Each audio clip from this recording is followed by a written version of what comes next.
আপনারা যে মানুষ আল্লাহর সর্বশ্রেষ্ঠ সৃষ্টি, ঠিক কিনা?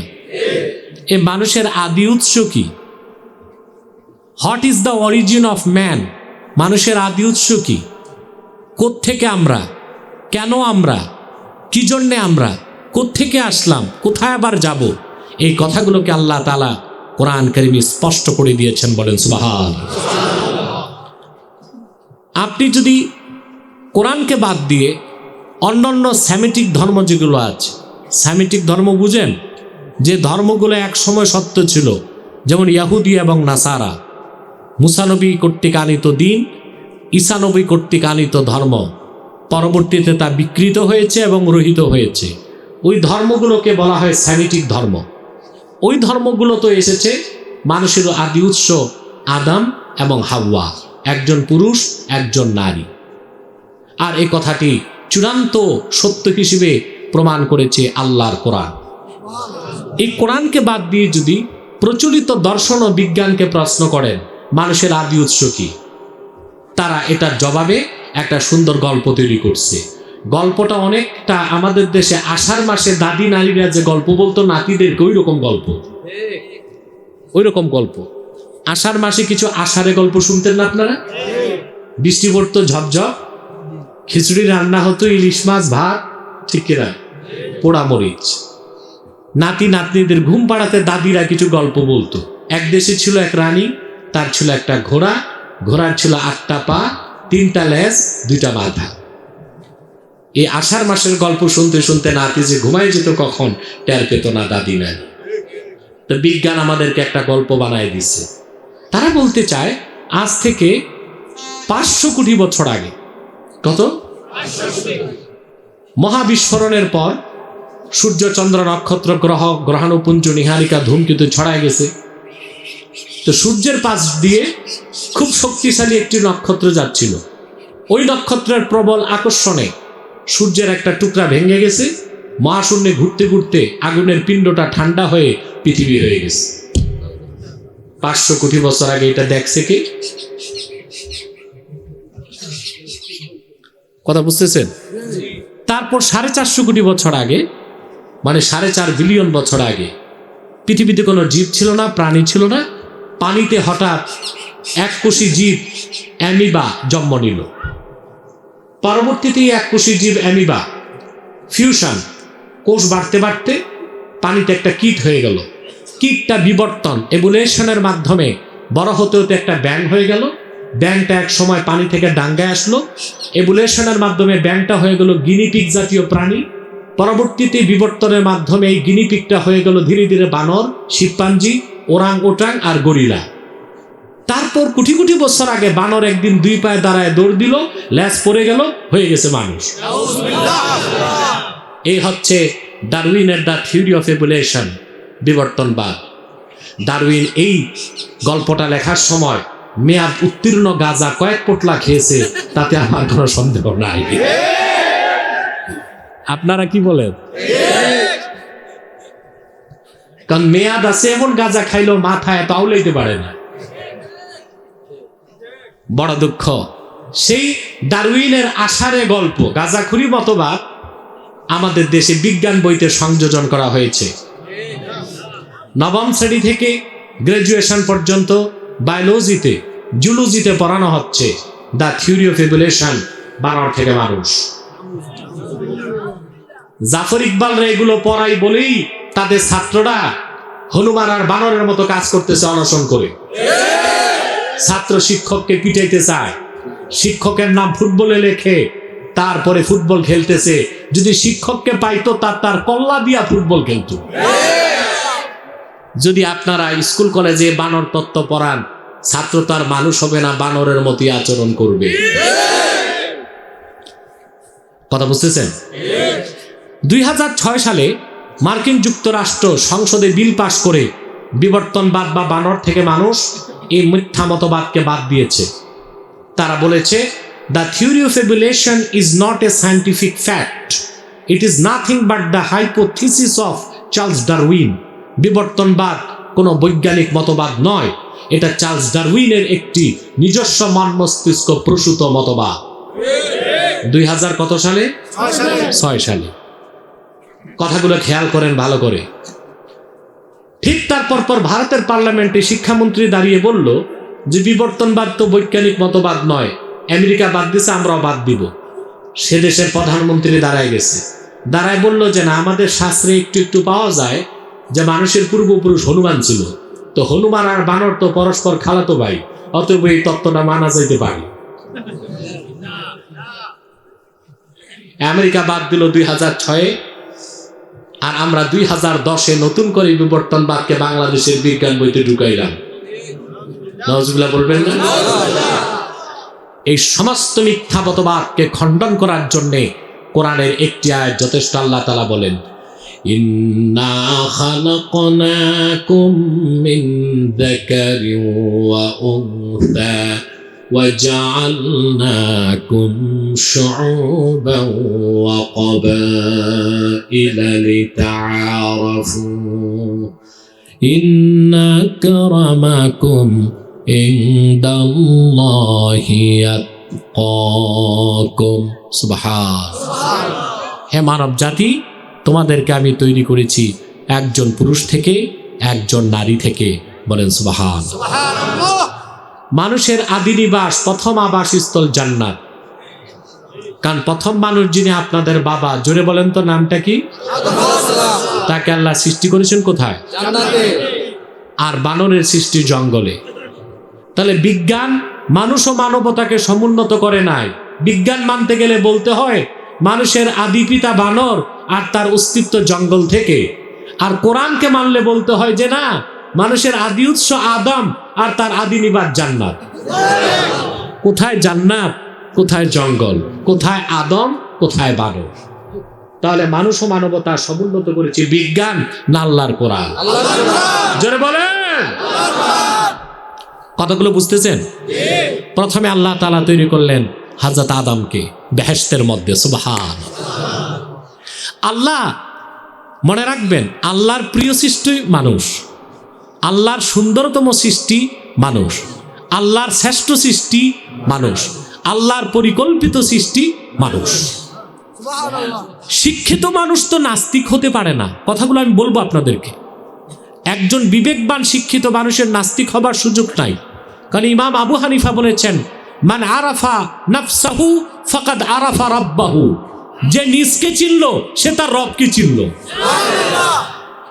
একজন মানুষ যদি মানুষ হিসেবে তার বই পড়ার দরকার নাই, বিশ্ববিদ্যালয়ের ছাত্র হবার দরকার নাই, অনেক ডিগ্রির দরকার নাই, মানুষ যদি তার নিজের জীবন দর্শনটা একবার পড়াশোনা করে, সে বুঝতে পারবে এই মানুষের স্রষ্টা কারিগর আল্লাহ রাব্বুল আলামিন কত সুন্দর এবং মহান।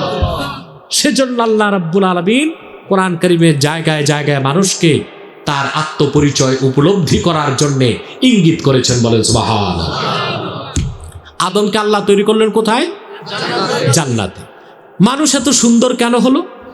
তার কারণ হচ্ছে আল্লাহ তাআলা আকাশ ও জমিনে যা কিছু সৃষ্টি করেছেন সব করেছেন হুকুম দিয়ে। তিনি বলেছেন কুন হও ফায়াকুন, সেটা হয়ে যায়, হয়ে গেছে। কিন্তু হাদিস সাক্ষী, হযরত আদমের দেহটা আল্লাহ রাব্বুল আলামিন নিজের হাতে তৈরি করেছেন। সুবহান। বুখারী শরীফে হাদিস এসেছে, মানব জাতি হযরত আদমের কাছে যাবে। কার কাছে?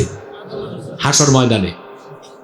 যে বলবে, আদম আনতা আবুন নাস, তুমি মানব জাতির পিতা। ওয়া খালাকাকাল্লাহু বিয়াদিহি, আল্লাহ নিজ হাতে তোমাকে তৈরি করছেন। ইশফা লানা ইলা রাব্বিক, রবের কাছে আমাদের জন্য সুপারিশ করো। তবে আদম সুপারিশ করতে পারবে না, কেউ পারবে না। নূহ পারবে না, মুসা পারবে না, ইব্রাহিম পারবে না, ঈসা পারবে না। ঈসা নবী বলবেন কেউ পারবে না। আখির নবী মুহাম্মদ সাল্লাল্লাহু আলাইহি ওয়াসাল্লামের কদমে যাও। বুখারী সাক্ষী, সহিহ বুখারী সাক্ষী। হাদিস শরীফের মধ্যে এসেছে, হাসর ময়দানে রাসূলুল্লাহর প্রত্যেক উম্মতের আলেমকে, উম্মতের মধ্যে যারা আলেম তাদেরকে হাসরে দাঁড়াতে এক একটা নূরের মিম্বর দেওয়া হবে। পূর্বের নবীদেরকে দাঁড়াতে এক একটা নূরের মিম্বর দেওয়া হবে। কিন্তু আল্লাহ আপন রসুলকে সবার সাথে হাসরে দাঁড় করাবেন না। আরশে আজিমে নিজের পাশে আল্লাহ মাকামে মাহমুদে তার রসুলকে দাঁড় করাবে। আল্লাহ রসুল সুপারিশ করবেন, সুবহানাল্লাহ বলেন। আল্লাহ রসুলের সুপারিশের কারণে আল্লাহ তাআলা জাহান্নামের দরজাগুলো বন্ধ করে দিবেন আর মিজানের পাল্লা চালু করে দিবেন। এটা আমার প্রসঙ্গ নয়, প্রসঙ্গক্রমে বললাম যে আল্লাহর শ্রেষ্ঠ সৃষ্টি কি? সুন্দর সৃষ্টি কি? কেন? মানুষকে আল্লাহ আদমকে নিজ হাত দিয়ে তৈরি করেছেন। সৃষ্টির পরে আল্লাহ তাআলা আদমকে জান্নাতের রাজত্ব দিলেন আর বললেন তুমি বসবাস করো জান্নাতে। কিছুদিন পর হযরত আদমের ভিতরে একটু কষ্ট জেগে উঠলো। এত বিশাল নাজ নেয়ামতে ভরপুর জান্নাতে একা একই ভালো লাগে না, যদি একজন সঙ্গী পেতাম। সুবহানাল্লাহ। মানুষ যত সুখে থাক, নিঃসঙ্গ জীবন তার কাছে বন্দি জীবনের চেয়ে কষ্টকর। কারণ জেলখানায় যারা দুই একবার দাওয়াত খাইছেন, আপনারা ঢুকছেন না কিছু মানুষ, ওখানেও অত নিঃসঙ্গ থাকা যায় না, সঙ্গী থাকে, জেল পার্টনার থাকে। থাকে কি না? থাকে না? যারা ঢুকেন নাই তারা বলেন কেমন করে জানেন, সেখানে জেল পার্টনার থাকে। থাকে কি না? গল্প গুজব করে অনেকটা ভালো মতোই দিন যাপন করা যায়। আমার মনে হয় তার চেয়ে বেশি কষ্ট পায় যারা বৃদ্ধাশ্রমে থাকে। নিঃসঙ্গ জীবন মানুষ চায় না।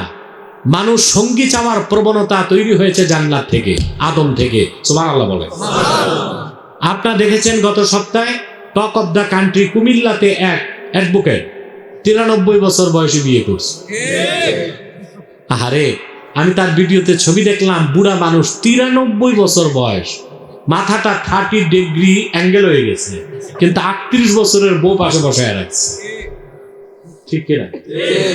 অ্যাডভোকেট বলেছে, আহারে, আমিও পরে চিন্তা করলাম এটা অ্যাডভোকেট করছে তো কোনো সমস্যা হয় না, কোনো আলেম বা পীর সাহেব যদি বুড়াকালে এই কাজ করতো তাহলে দোষের আর কমতি থাকতো না।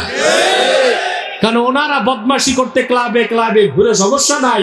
আলেমরা নিজের বউ নিয়ে হাঁটতে গেল মনে করে এটা কি তার না আরেকজনের। ঠিক কিনা? তো 93 বছর বয়সে বিয়ে করছে। মহিলার বয়স কত? 38 বছর। 38 বছর আর 93 বছর। আমি দেখলাম লোকটার তো ফিটনেস নাই, বডি ফিটনেস নাই, মাথাটা বয়সের কারণে 30 ডিগ্রি অ্যাঙ্গেল হয়ে গেছে, কিন্তু বউটা পাশে আছে। এটা কেন? তার লাইফ পার্টনার, তার সঙ্গী, একজন সঙ্গী প্রয়োজন হয় মানুষের। ঠিক না? এখন আদম আলাইহিস সালাম বেহেশতে অনুভব করলেন যদি সঙ্গী একজন পাইতাম, সঙ্গী একজন। জান্নাত আদম আলাইহিস সালামের মনের গভীরে আকাঙ্ক্ষা জাগলো, আল্লাহ যদি একজন সঙ্গিনী দিতেন। মুখে বলার দরকার হয় নাই, আল্লাহ রাব্বুল আলামিন আদমকে ঘুম পাড়ায় দিলেন সঙ্গী বানাবার জন্যে। জান্নাত এমন এক জায়গার নাম যেখানে মনের গভীরে আশা আকাঙ্ক্ষা জাগবে, মুখে বলার আগে আশা পূরণ হবে যে জায়গায়, তার নাম আল্লাহর জান্নাত। আদম আলাইহিস সালামের মনে জাগলো একজন সঙ্গী হলে ভালো হতো। তাফসীর ইবনে কাসির এসছে, ফাআলকাল্লাহু আলাইহিন নাওম, আল্লাহ আদমকে ঘুম পাড়ায় দিলেন, কারণ তাকে অপারেশন করতে হবে। এটাকে বর্তমানে আমরা বলতে পারি অ্যানেস্থেসিয়া। কি বলতে পারি? হসপিটালে অপারেশন করার আগে কি করে? আগে এগুলো ছিল না। পুরানকালে ডাক্তাররা অপারেশন কিভাবে করতো জানেন? মুগুর আছে না, মুগুর দিয়ে রোগীর মাথার পিছনে এই যে স্পাইনাল কর্ড, এর একেবারে উপরে একটা বাড়ি দিত। বাড়ি দিলে রোগী বেহুশ থাকতো, ওই 10 মিনিটে হাত পাও কেটে অপারেশন কমপ্লিট করত। এখন হচ্ছে, এখন কি অ্যানেস্থেসিয়া করে, অ্যানেস্থেসিয়ার মাধ্যমে অপারেশন করে। আল্লাহ তাআলা আদমকে বেহেশতে ঘুম পাড়ায় দিলেন। তারপর তার দেহের একটি ক্ষুদ্র অংশ নিয়ে, হাড্ডি নিয়ে তার স্ত্রীকে বানাই দিয়েছে। স্ত্রীর নাম কি? হাওয়া না, হাওয়া। বিতাসদীদ লাইসা বিতাখফিফ। সুম্মিয়াল হাওয়া ও হাওয়া লিআন্নাহা খুলিকাত মিনাল হাইয়্যে। জীবিতকে আরবিতে বলা হয় হাইয়ুন। জীবিত আদম থেকে তার বউকে তৈরির কারণে হাইয়ুন থেকে তার নাম হাওয়া।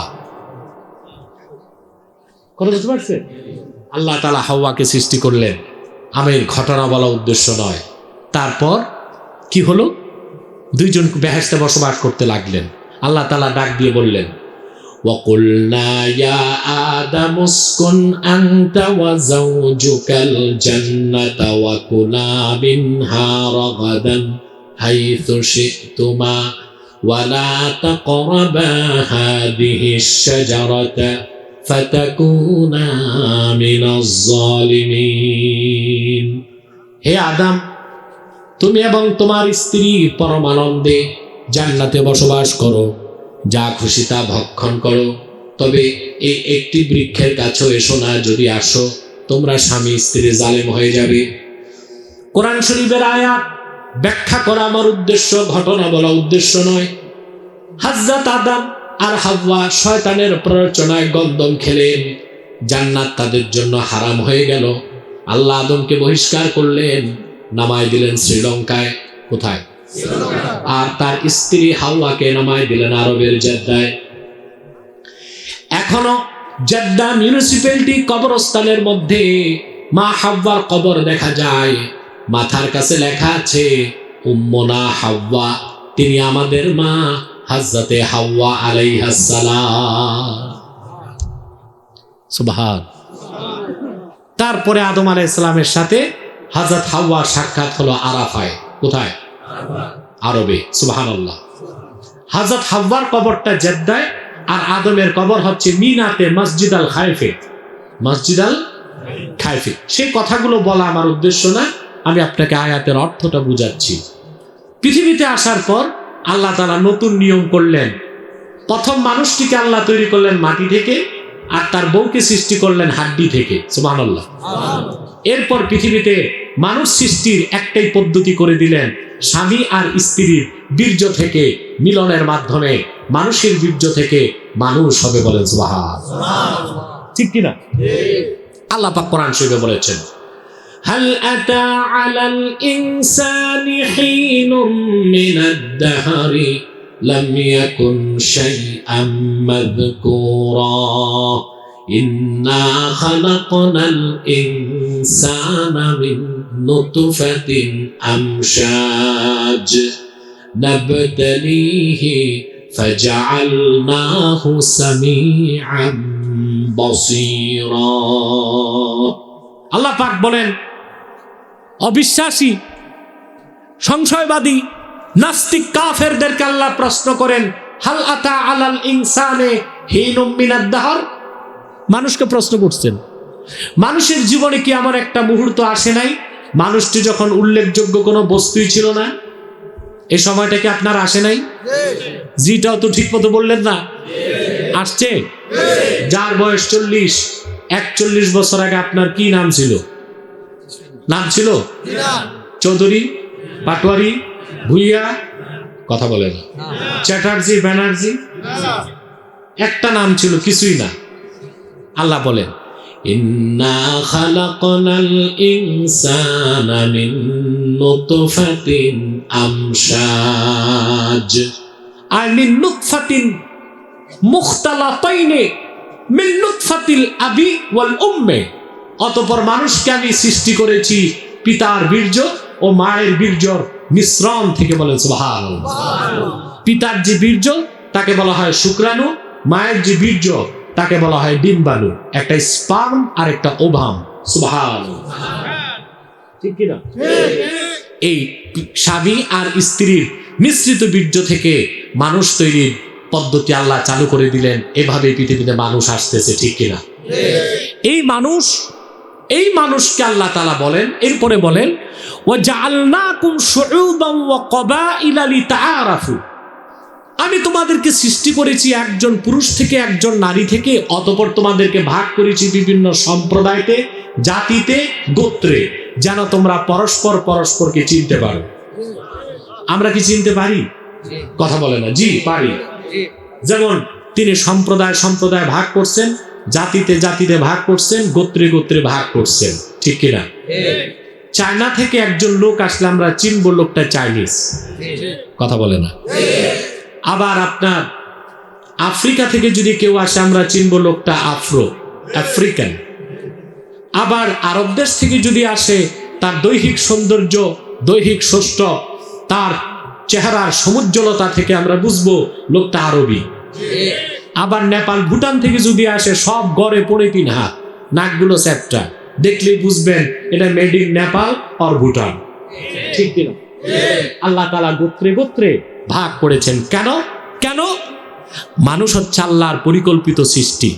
অন্যান্য জীব জানোয়ার পশু পাখি আর মানুষের শ্রেষ্ঠ মধ্যে পার্থক্য কি? সবচেয়ে বড় পার্থক্য যে মানুষকে আল্লাহ পরিকল্পিতভাবে সৃষ্টি করেছেন এই ভূপৃষ্ঠে তারা রাজত্ব করবে, মানুষ আল্লাহর গোলামি করবে, আর গোটা সৃষ্টি মানুষের সেবা দিবে। বলেন সুবহানাল্লাহ। ঠিক কিনা? আল্লাহ বলেছেন খালাকালাকুম মা ফিল আরদে জামিয়া, এই ভূপৃষ্ঠে যা কিছু তৈরি করছি তোমাদের জন্য।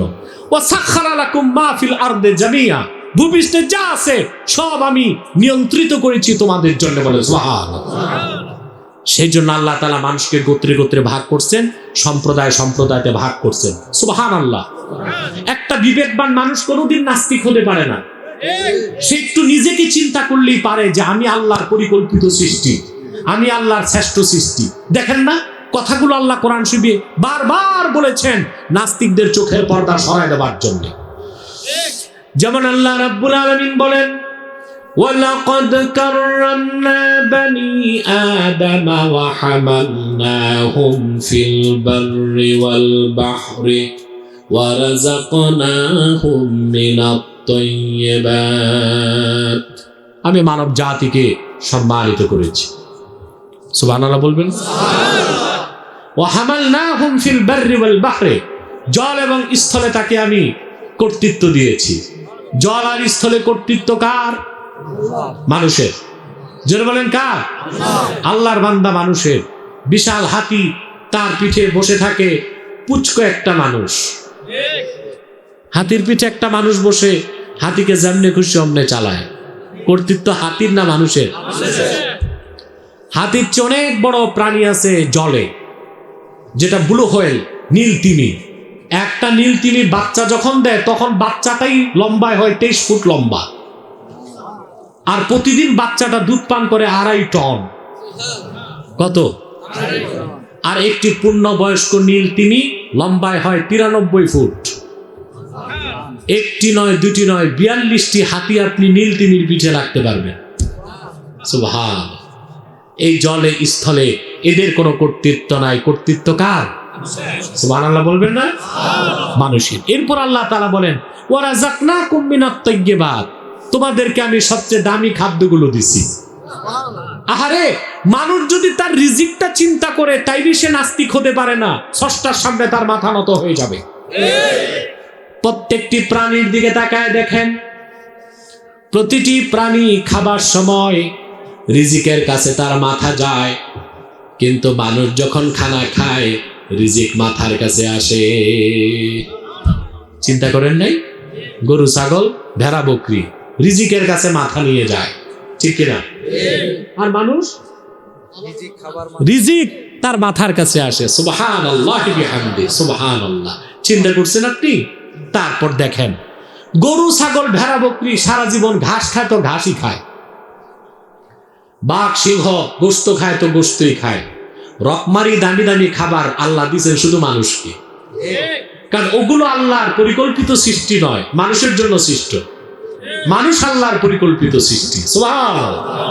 সেই মানুষ যদি বলে আমরা বানরের বংশধর, জঙ্গল থেকে আসছি, তো এর চেয়ে পোড়া কপাল বদকিসমত আর সেই মানুষের কি হতে পারে? ওইটা তো আকৃতিতে মানুষ হলে প্রকৃতিতে আমি বলবো পশুর চোখ খারাপ, ঠিক কিনা? তারপর দেখেন রিজিক গুলো কি দিয়েছেন, রকম রকম রিজিক। সুবহানাল্লাহ। তৃণভোজী প্রাণী যেগুলো আছে, গরু, ভেড়া, বকরি সারা জীবন ঘাস খায়। এদেরকে যদি গোশত খাওয়ান বাঁচবে না মরবে? আবার বাঘ, সিংহ এরা সারা জীবন গোশত খায়। এদেরকে যদি ঘাস খাওয়ান বাঁচবে না মরবে? গরু, ছাগল যারা ঘাস খায় ওদের দাঁত হচ্ছে ফ্ল্যাট, চ্যাপ্টা।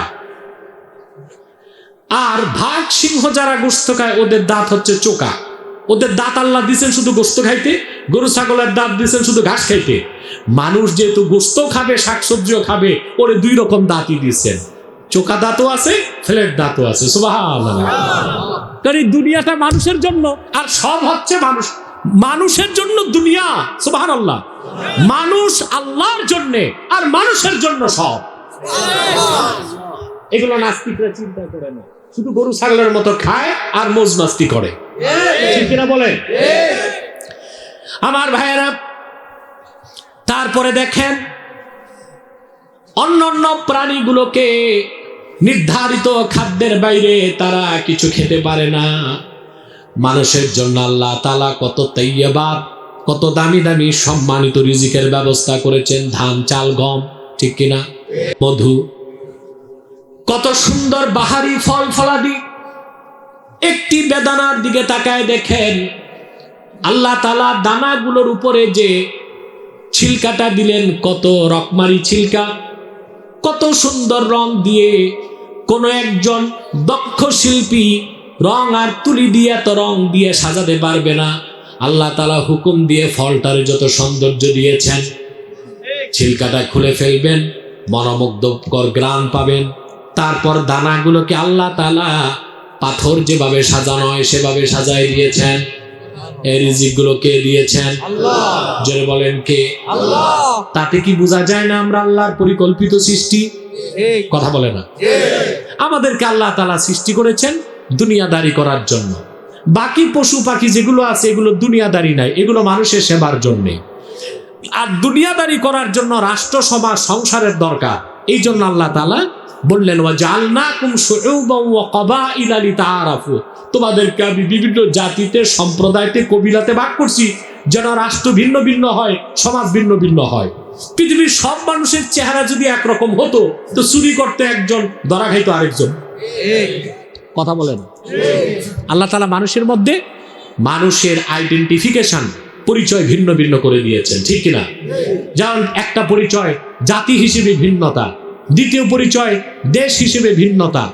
মানুষের দৈহিক সবচেয়ে বড় পরিচয়, প্রত্যেকটা মানুষের চেহারা ভিন্ন ভিন্ন। 800 কোটি মানুষের ছবি এক জায়গায় আনবেন, চেহারা ভিন্ন ভিন্ন, কারো চেহারার সাথে কারো চেহারা মিলবে না। কিন্তু গরু, ছাগল, ভেড়া, বকরি সব কিন্তু একরকমই দেখা যায়, ঠিক কিনা?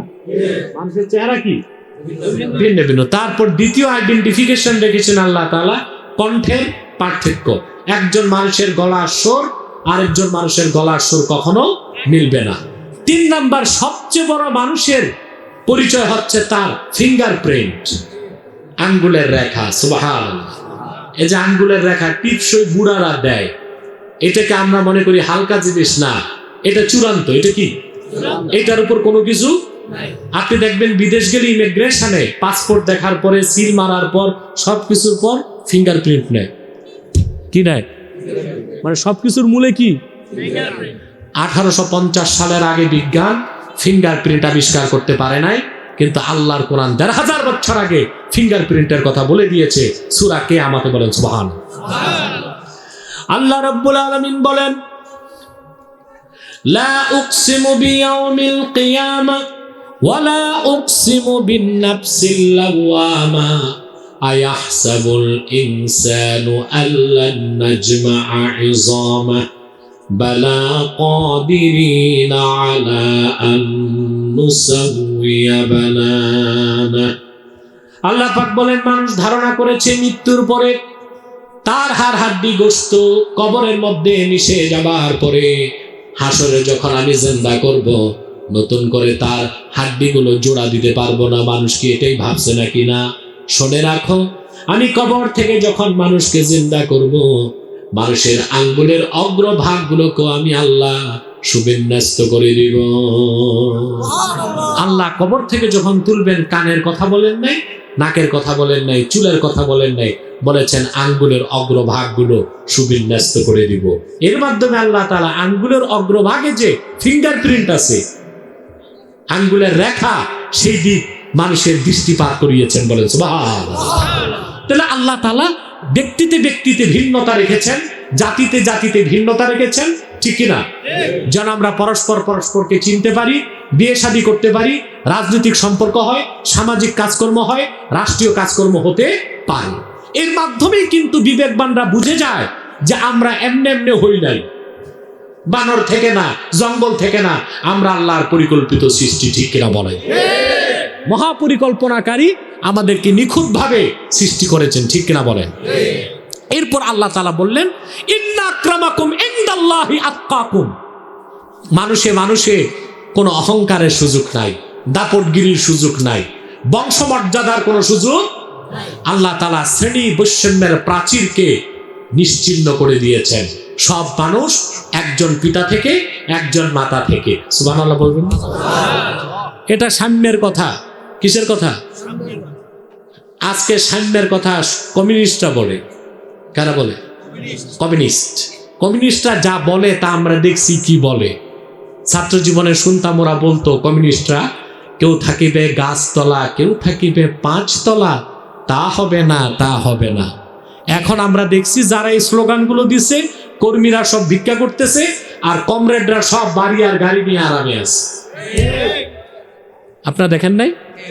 আগে স্লোগান দিত, কেউ থাকিবে গাছতলা, কেউ থাকিবে 5 তলা, তা হবে না, তা হবে না।